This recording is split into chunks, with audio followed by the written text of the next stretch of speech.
বাংলাদেশ আওয়ামী লীগ বঙ্গবন্ধুর নেতৃত্বে 3 বছর লড়াই সংগ্রাম করে এই বাঙালির জননী জন্মভূমির এই বাংলাদেশের স্বাধীনতা অর্জন করেছিল।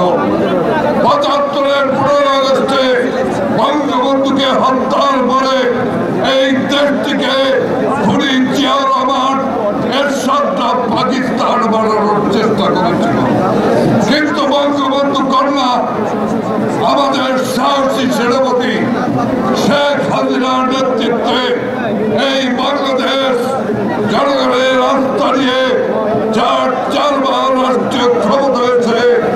বাংলার মানুষের অর্থনৈতিক মুক্তি, রাষ্ট্রীয় শৃঙ্খলা এবং সার্বজনীন মুক্তির ব্যবস্থা করেছেন। কাজে আওয়ামী লীগকে যারা নিশ্চিহ্ন করতে চেয়েছিল সেই নমরুদের গোষ্ঠী বিএনপি জামাত ধ্বংস হয়ে গিয়েছে, ওরা ধ্বংস হয়ে যাবে।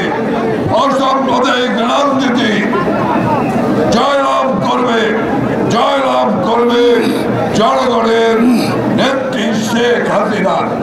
আমি সর্বশেষ আগামী 23 তারিখ এই প্রতিষ্ঠা বার্ষিকী উপলক্ষে ঐতিহাসিক শহীদ উদ্যানে আজকে যেভাবে এই ঈদুল আজহা উত্তর এই